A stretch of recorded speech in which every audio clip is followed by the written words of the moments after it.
This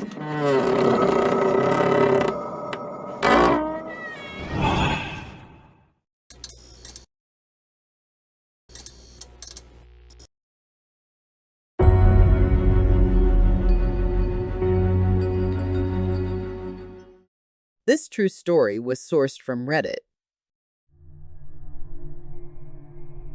I can barely remember what life was like before we found the game that June night. We were 6 high school kids, bored out of our minds, trying our best to fill the void. Most of us had part-time summer jobs, but we were hesitant to spend money on anything. We all hoped to save for college. After what felt like hours going back and forth on deciding what to do for the day, we took a walk around our suburban neighborhood. It was the end of a yard sale day and most people were packing up and heading inside. Few people still remained outside, eager to sell. We didn't really have the intention to buy anything, but I still combed through the last pieces of used crap people set out. I always think I'm going to find some kind of amazing treasure, always end up questioning my purchases hours later. I found myself digging through a shoebox full of old board game. I thought I might be able to find a new game for all of us to play. I also figured since it was the end of the day, I might get it for super cheap. At first, I only saw games that looked in too bad of shape to even buy. That, or it was a game I knew my friends wouldn't want. I've always been a board game fan, but not so much my friend. I had to beg them for months to play D&D with me, and they were only willing to play it for my birthday. I'm always trying to find new games that might interest them. I was ready to give up, but then I saw a game at the bottom that I'd never heard of. Tasks with Friends, with the tagline, "The game you and your friends will never want to put down." Box looked colorful and pretty worn out, but not so bad that we couldn't play with it. Just looked well loved. I tried to open it up, but the sides were taped down. I mean, it makes sense. You don't want all the pieces to come flying out after all. I didn't see a price tag or sign for the price, so I found the owner and asked her, "Excuse me, how much are you charging for the game?" I said eagerly to the woman while admiring the bright-colored box that lacked any company branding, trademarking. "Oh, that old thing? I don't know. Do you have $1 on you?" The woman said as she put the yard sale leftovers into one big box. As she told me the price, I perked up and started to dig through my purse. She either got annoyed with me taking too long or just wanted to be nice and told me, "Just take it." She immediately started to back up her box again. "So, is the game any fun?" I said to her awkward. I actually never played it. My friend Jen gave it to me a few years back because her kids got obsessed over it or something, so she just wanted to get rid of it. She thought my family would enjoy it, but we just never got around to playing it. She said with her back facing me. I kindly thanked her and called for my friends to come over to see what I got. As I called for them, I could see their curiosity over what I found. That excitement was quickly lost when they saw I had a board game in my hand. They rolled their eyes knowing that I would try and get them to play it with me. "Tate, you know we don't do the board game thing," Aaron said to me annoyed. "Come on, guys. You've all been going on and on all day about how bored you are. At least try. This game looks really fun. I actually haven't played this one before, so we can all learn together," I said as I saw their faces start to grow curious again. James came up to me and gestured at the box in my hand. I gave it over to him, hoping that he would be convinced to play after looking at it. I knew if he was down to play, everyone else would be too. As he held the box, I could see the expression on his face change from doubt to excitement. "Damn, this game looks like fun. Let's go play," he said with a giddy tone I'd never heard him use. He started to jog in the direction of his house with me close behind, and the rest of our friends slowly walking behind me, looking confused as to why James was so excited to play a board game when he was normally the person most against them. We all made it back to James' house. We walked in and were greeted by his mom, confused as to what made her emotionless son so excited. As we stood in the entryway, not sure what to say, we heard him calling us from the basement. We ran down the steps to see the game fully set up on the floor and ready to play. He was sitting on a pillow reading the instructions with intense concentration. "James, Are we actually playing this game? Bree whined. Yes, we are. I promise. If you just sit down and start to play, you will have fun. I had a chance to learn the rules while you guys got here. James insisted as he shuffled a pile of cards one last time. After a few minutes of back and forth, everyone was sitting down and ready to play. James explained the rules of the game directly from the intrusion manual. Each player starts with their token at the start of the board. Players will take turns drawing a card from the top of the deck. Each card will have a task. If that task is completed, you may move the number of spaces that are specified on the card. Once you see the card, it will say secret or public at the top. If it's a secret card, do not read it out loud. This task must be completed without anyone noticing or questioning the action on the card. For example, hold someone's hand, sing a song, insult someone, etc. Just complete the task without anyone calling you out. If a player does something you believe to be a secret task, say out loud, "Deceiver." If the player was caught, they will show their card and fail their task. Do not move any pieces. If the person who calls out "Deceiver" wrongly accuses the player, then they must move back one space. The accused player will keep that card and continue to try and complete the task. Once you have successfully completed a secret task, you may announce task complete and move your token forward as many spaces as specified on your task card. If you pull a public card, you must read it out loud. These cards will include things like saying the alphabet backwards, don't say or until your next turn, singing a karaoke song, playing dead for 1 minute, etc. Some cards have time limits and specific instruction. Every card will clearly state the task. The player who gets their token to the end of the board wins. The game will start with the player who lied last drawing a card. Take turns drawing one card at a time, with the person to your right going next. Have fun. James folded the paper instructions up and sat them by his side, asking if anyone had questions. No one said anything. Seemed like they all understood the game fine, or maybe they just didn't care yet. "All right, let's get the game started," James proclaimed, but was met with blank stares. "Come on, guys, I just read the rules. You should know how the game starts. We have to start with who lied last." Everyone remained silent. No one wanted to say their last lie. "This is so dumb. I guess I'll go. I told my mom that Henry wasn't hanging out with us when I left the house. There, I'll go first." Bree blurted out as she leaned forward to grab a card. As she looked at it, she rolled her eyes. "This is so dumb. Why are we playing this game?" "Come on, Bree. Can't be that bad. Can you read it out loud?" Henry said, sensing that the card was embarrassing. Public card. Pretend to be a cow for 3 minutes." She threw the card down and looked at Henry, who was to her right, expecting her turn to just be over and not wanting to even try. The rest of the group started to laugh and encourage her, chanting her name and begging her to do it. After about a minute, she gave in and got down on her hands and knees. When she first started, she was annoyed, staring daggers at Henry. As her time ran down, I could see in her face her feelings towards the game changed. When the timer went off, she didn't stop for a few seconds. She kept going because she was laughing so hard. "That was so fun. Someone move my token up one space." "Henry, it's your turn now," Bree said with a giggle and a newfound excitement. Henry looked at her in disbelief. He was so used to her cold exterior, but liked that this game made it melt away. Henry picked up his card. He motioned, zipping his lips shut, and shook his head. Me, Bree, and James all squealed in excitement, with the rest of the group looking lost, not understanding what they missed that got us so excited. Since Henry had a secret card, it was AJ's turn. She was chuckling along, but clearly just doing it because she didn't want to look dumb for asking us what was so funny. She pulled her card and read it out loud. "It's a public card," she said with a dry tone, trying to gauge the room and observe everyone else as they celebrated her public card. "It says I have to do jumping jacks until my next turn." As she stood up, everyone in the room cheered her on, except for Aaron.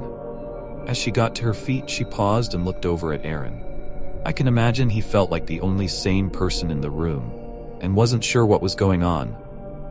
After a second of hesitation, she started her jumping jacks. Aaron looked around at us, eyeing him down, desperately waiting for him to read his card. By the time he finally picked up his card, AJ had started to laugh while doing her jumping jack. "Sorry, it's a secret card," Aaron said nervously as everyone wiggled with happiness. "Well, looks like it's my turn," I said as I leaned forward but was cut off by Henry quickly standing to his feet and lunging towards AJ, tackling her to the ground, interrupting her jumping jacks and making a loud thump as they hit the ground. "Henry, what the hell are you doing? What's wrong with you?" Aaron yelled in a serious tone that turned into him trying not to laugh by the end of the sentence. "I'm calling a deceiver on that tackle, Henry," Bree stated with a laugh. Okay, you got me," Henry said while still laying on AJ from his tackle. They both smiled over the event, even though it clearly hurt when they hit the floor. But you have to admit, that one was tricky. I tried to start my turn again, but was interrupted by Aaron. "Ha, task completed." I yelled at Henry and didn't get caught. "I get to move 2 spaces," he said as he smugly moved his token 2 spaces on the game board. We kept playing the game for hours. We finished the first game and everyone wanted to play again. And again, and again. I looked around at them in disbelief. It felt impossible that all my friends were enjoying a board game. It was a dream come true, after years of begging. Finally. Normally at hangouts like this by 10 p.m., Bree and Henry would wander off to make out in some closet. AJ goes home to sleep, and Aaron, James, and I are left to awkwardly try and find something to do with just the 3 of us. Got to be 2 a.m., and we were either exhausted, or our parents calling us telling us to come home, or we would be in serious trouble. We all went back to our houses, but all had a hard time going to sleep. We stayed up until 5 a.m. for some of us, just talking about the game over text, strategies, when we could play again, funny things that happened that night. We couldn't get enough. The games we played started out pretty simple. No tasks got too wild, and while we really loved to play, it wasn't like it was taking over our whole lives. Not yet, at least. Because we played the game at James's house the first time, we ended up just keeping it. Even though the game was technically mine, we always hung out at his place, so it just made sense. It was around 10 a.m. the next day when our group chat started to blow up with everyone asking when we could get together that day. Now, because it was summertime and we were all teenagers, we either had work in the mornings or most of us slept until noon. Not me. I was always up early waiting for my friends to get up so I had something to do, or trying to make some money as a dog walker. That being said, I was shocked when I saw that everyone was up, and everyone claimed to not have work. James didn't have a job at that point, so of course he was free, but everyone else was too. That did not happen often. We all met up at James' place at around 11 a.m. that same day. Everyone eager to play. We must have played 10 games that day. The games consisted of us doing accents, being banned from saying certain words, backflips, and so on. Nothing too weird. We realized after a few games that we never got a repeating card. Not one time. This was strange because there were probably 200 cards in the deck. But even with us playing a dozen games, every card was new. I knew I had a couple of dogs to walk that evening, but texted the owners to cancel. No way was I going to leave while all my friends were enjoying a board game this much. I knew AJ said something about her having a shift at 4 p.m., but when the time got close, she went to the other side of the room and called out of work. She didn't even mention it to us or talk about it. She just stood up, walked to the corner, talked to her manager, and came back. No one thought anything of it. After a few minutes, she loudly proclaimed, "Task completed," moving her token up 3 spaces. We looked around confused at what task she had, and the card said, "Call out sick to work."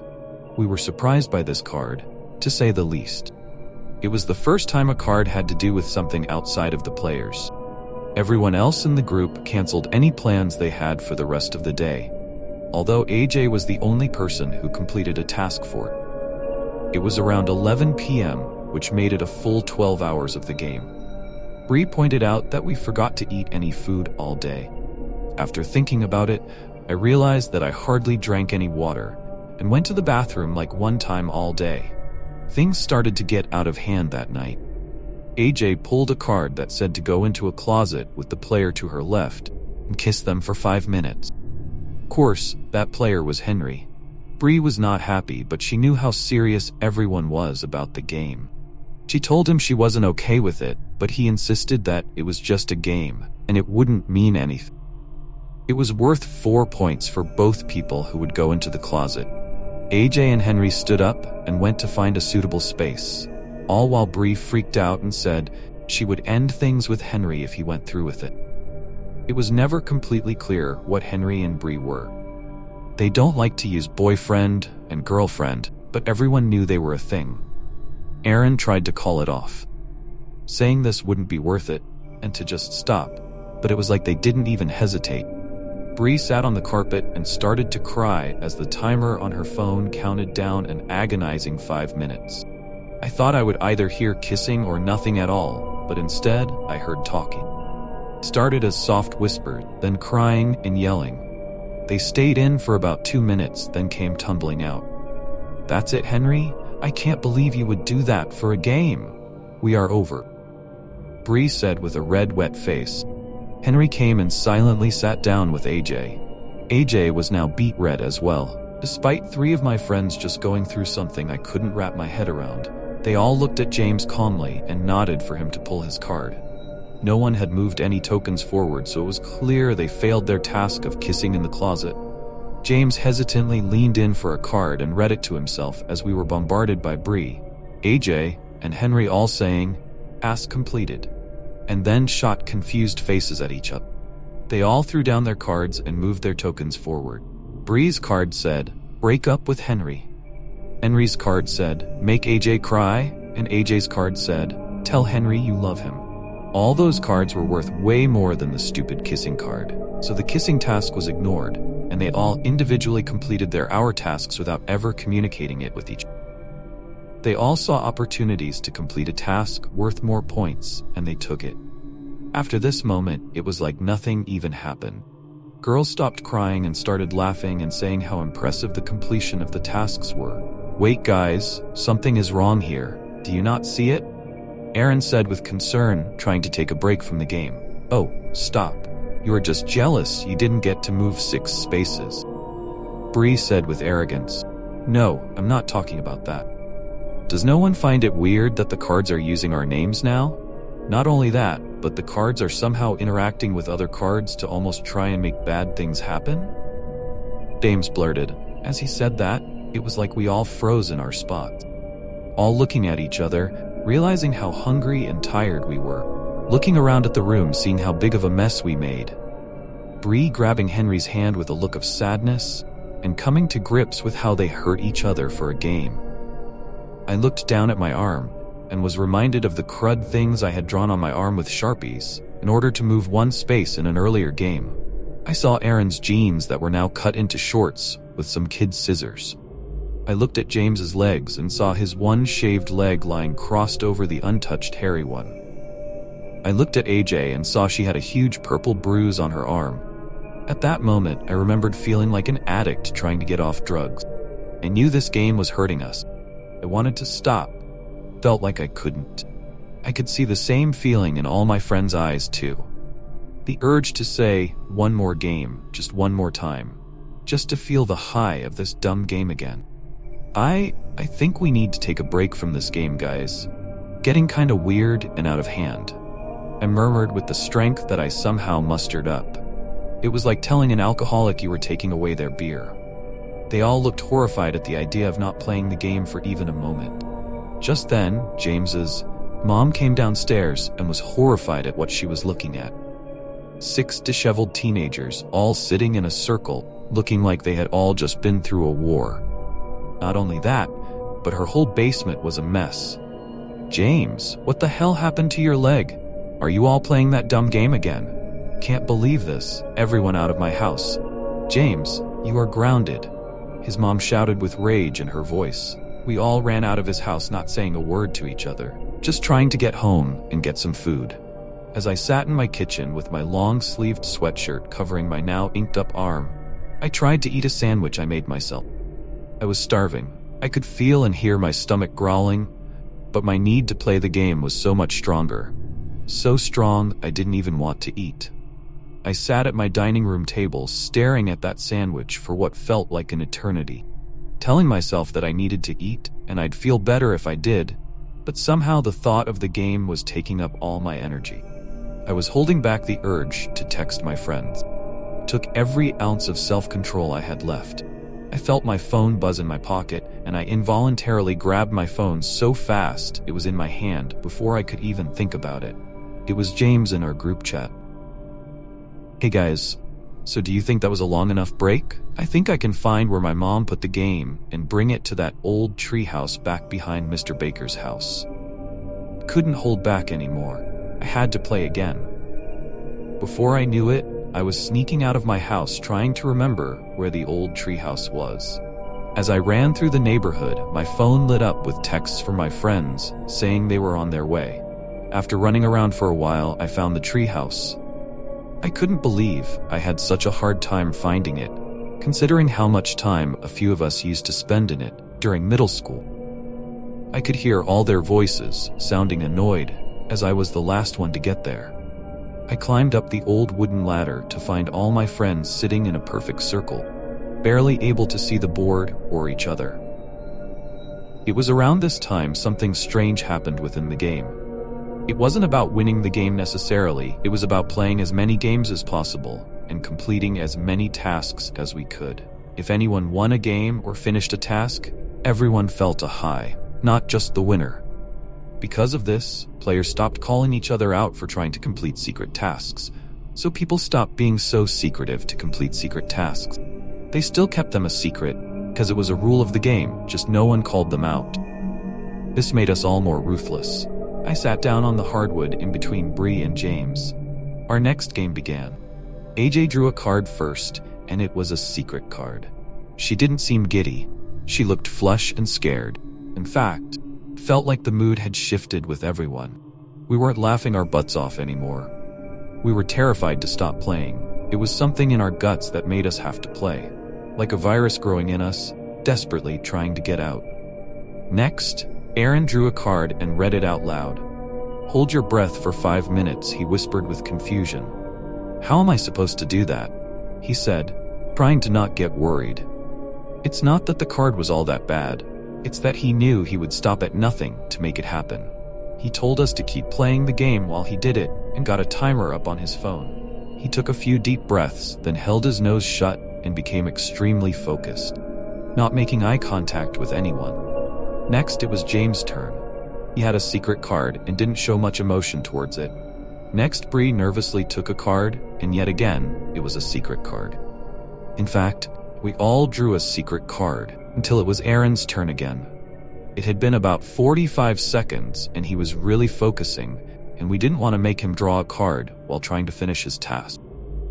As we sat and watched our friend become more and more red from holding his breath, we found ourselves in complete silence. Other than the wind weaving its way through the trees outside and the soft sound of crickets in the distance, we all just stared at each other, terrified of what was on those secret cards. I knew I had to use every little bit of self-control I had left in my body to not try and complete the task on my card. I was betting that's why everyone was being so quiet. They all had tasks that they didn't want to do, felt the uncontrollable urge to do it. My card said that I needed to remove one of James' fingers by any means necessary. It was worth 10 points. I couldn't believe I wanted to complete it so badly, but I was frozen figuring out how to do it. As I stared at him, I noticed he was looking over at Bree. I figured that his card had something to do with her. It seemed like everyone was fixated on someone else. I glanced down at the timer Aaron had, and I was amazed to see he'd been holding his breath for almost 2 minutes. Just as I was about to comment on it, chaos broke loose, everyone jumping onto someone else, making it one big pile of people viciously grabbing each other. I didn't read their cards myself, but it was clear by their actions what their tasks were. Of course, as you know, I was going for James' fingers, but James was ripping at Bree's ear, Bree was pulling Henry's hair out, Henry was tearing at AJ's neck, and AJ was trying to open my mouth to get my tongue. For a solid 30 seconds, we were all attaching each other when Aaron passed out from holding his breath. This seemed to snap us out of our trance for a bit. We ran over to our friend and checked his pulse. After we realized he was still breathing, we got lost in the game again and all jumped on each other to keep brutalizing one another. Just as I got my teeth around James' pinky finger, we saw a bright flashlight coming through the cracks in the treehouse and froze. Police officer popped his head through the bottom entrance to the treehouse and looked at us in horror. He saw Aaron out cold in the corner alone, with the rest of us in a pile of blood and ripped out hair. The officer grabbed us one by one and practically threw us to the ground, where another officer put us each in handcuffs. We had hours and hours of questioning that night, but we were all released by sunrise.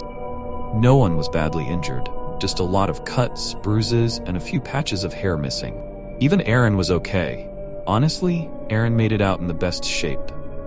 We all got grounded for the rest of the summer. All the parents agreed that we needed to stop spending time together because they insisted on us having some beef between us all. None of us mentioned the board game was at the treehouse that night, as we didn't want them to take it away from us. We knew we had to play it again. However, they caught on to it and banned us from ever playing it again. We spent the next 3 weeks of summer miserable. Each one of us tried to fill the hunger to play the game by playing other board games or attempting to remake it, but it wasn't the same. It was the night before school started, and I got a message from James through Skype.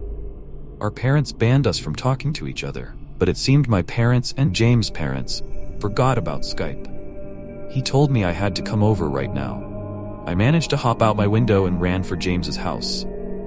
I got to his house in what felt like record time and jumped down the fire escape to the basement. There I saw the rest of my friends all sitting by the fireplace weeping. As I got closer, I saw they were covered in ash. I saw tiny little bits of what was left of the game lying out on the ground. She burned it, my mom burned it. James said in between tears. Everyone was desperately trying to find any pieces that were left of our precious game. Some of them rubbed the ashes of the game on their faces and arms to try and feel something again. As I watched them, I saw something in the corner of my eye. I looked over to our normal hangout area and saw it. I saw the board game sitting out. Not just the box, but the whole game was out and ready to play. Are you sure that your mom burnt it, James? I said as my eyes got glazed over looking at the beautiful board game sitting out for us to enjoy. Yes, I'm sure. She did it right in front of me, so I'd stop looking for it.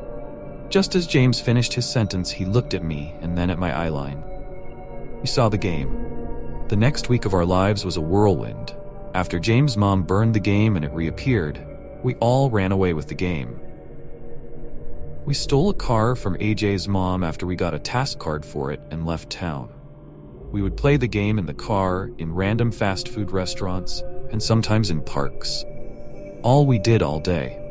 We would fall asleep playing the game and only manage to eat maybe a bag of chips or something small during the day. We kept moving because we didn't want to be found. In that week, we all managed to lose our jobs and all missed the first week of our senior year of high school. All because we were addicted to a board game. I still remember the last game we ever played. It was a late Sunday night. We were actually in our town sitting in an old barn near the treehouse we sat in before. All because the board game told us to. Up to that point, we were hanging out far away from home. We didn't want to be so close. We knew we could be found easily by our families and the authorities if we were too close, but we had no choice. We were slaves to the game. At this point, we were in bad shape. With every new game started, we broke down a little bit more.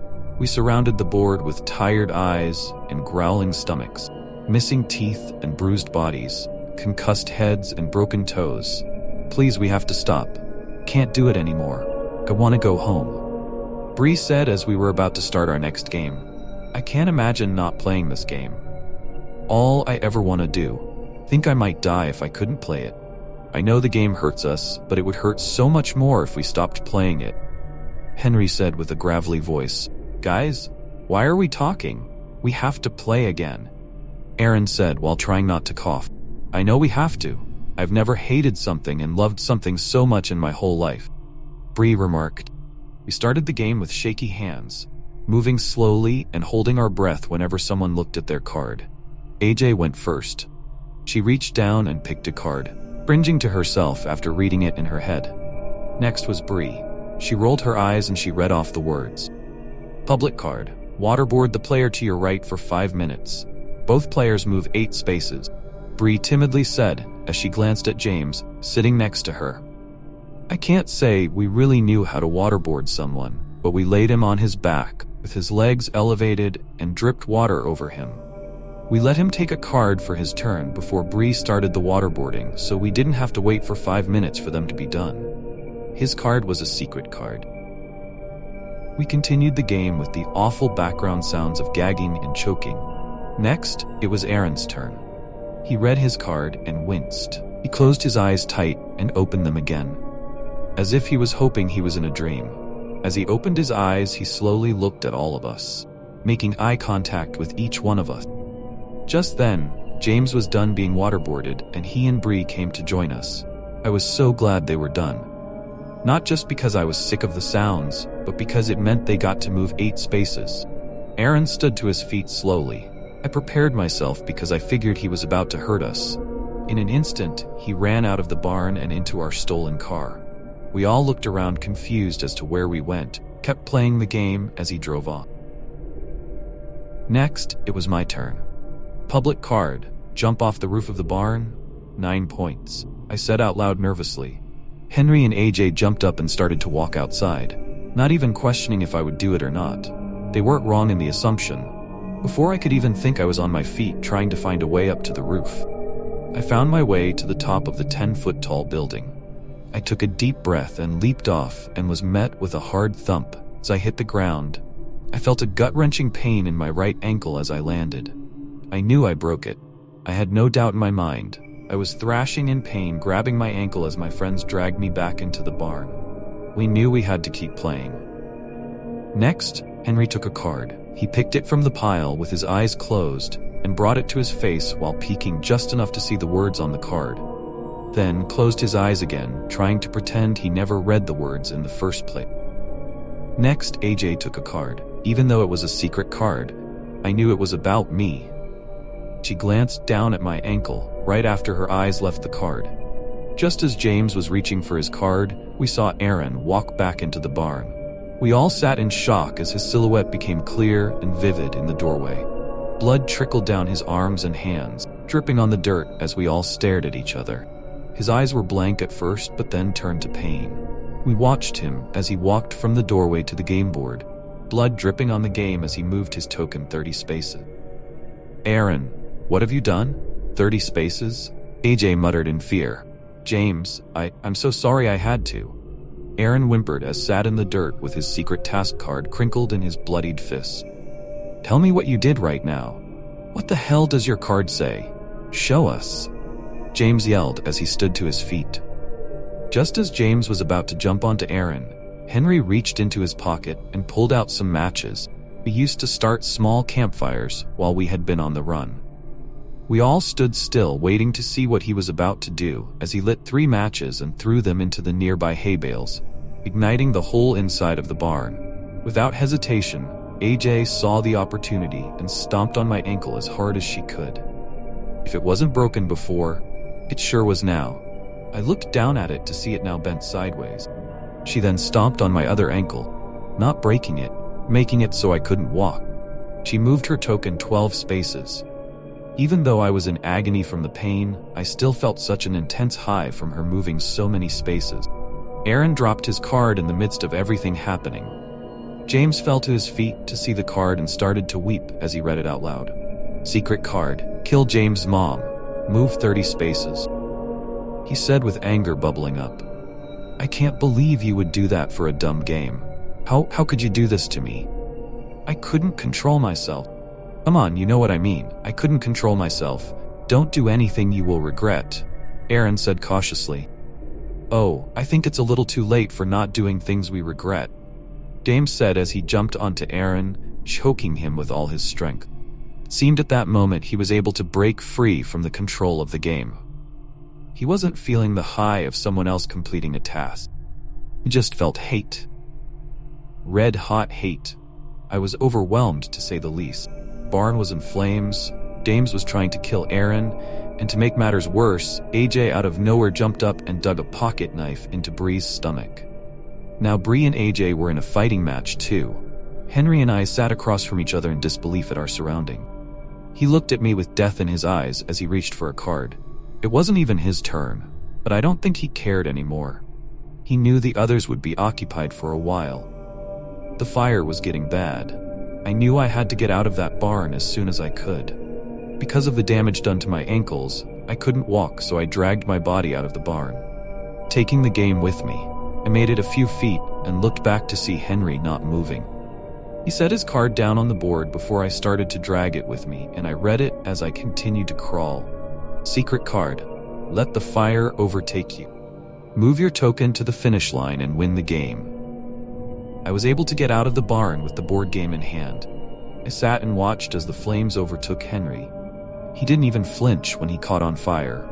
As I saw it happen, I moved his token to the end space so he could win the game. I felt an intense high overtake my body as the game was complete. Only a few moments after Henry caught fire, the whole barn came down, with all my friends in it. I looked at the burning barn and then back down at the game. I'm ashamed to say that my biggest worry was not knowing who I'd play with now. I hate myself for thinking that, but that's how all the game is. I tried to start a new game by myself and drew a card, but that's when I saw the sirens of police cars and fire trucks pull up next to me. I was immediately surrounded by people trying to give me medical attention, taking me away from my game. I scratched and threw my body around like a toddler not getting their way. I remember them giving me some kind of sedative and waking up in the hospital. I was the only person to make it out alive that night. All I could say to the doctors and my parents was that I needed the game, that I had to play the game. It was the only meaning to life. It was the only reason I had to live. My parents got me a great lawyer, and I got out of everything by pleading insanity. Our families all knew the right people and had the right money to ensure the word never got out about the deaths. They even managed to make the death of James' mom disappear. When they told me my friends were all dead, I didn't have much of a reaction. I just kept asking where the game was. When they eventually told me the game was gone and never coming back, that's when I lost it. They had to put me into restraints because I kept hurting the hospital staff for my meltdowns. I started to threaten the staff and told them all the horrible things that would happen to them if they didn't get that game back to me. I eventually ended up in a psychiatric hospital. I yelled and screamed so much that I never had my voice. I hardly ever slept because all I thought about was the game and how I craved to play it again. My skin was red and torn up from my insistent picking due to the withdrawals. After months, I felt numb. Maybe from all the drugs they pumped me up with, or perhaps I was so used to the withdrawals, I didn't feel it as much. It still felt like I had an uncontrollable urge inside my bones, but I was able to hide it. They then sent me home after a while. I knew I had to mask my emotions for the game. Pretend I didn't care anymore. Even if it killed me inside to say it out loud. I walked into my bedroom, and I felt like I was being treated like a baby. My old bed frame was gone, and it was just the mattress on the floor. All my sharp shelves were taken down, along with anything else I could possibly hurt myself with. I rolled my eyes but knew my parents had to make these changes for me to even come home. I sat on my bed and I looked around at my room, now with a doorknob that locked from the outside to keep me in, as well as bars on my windows. I searched my room desperately to find something to take up my mind. That's when I dug through my closet and I saw it. I saw that beautiful, colorful box that I came to know so well, just hiding in the back of my closet, waiting to be found. I knew it came back the first time it was destroyed, but it was feeling like it was a one-time thing. Here it was, patiently waiting for me to come and play it. I ripped open the box, giving myself a paper cut in the process, and started to play the game by myself. With all that being said, I can finally say task completed and share what my first card said in that solo game.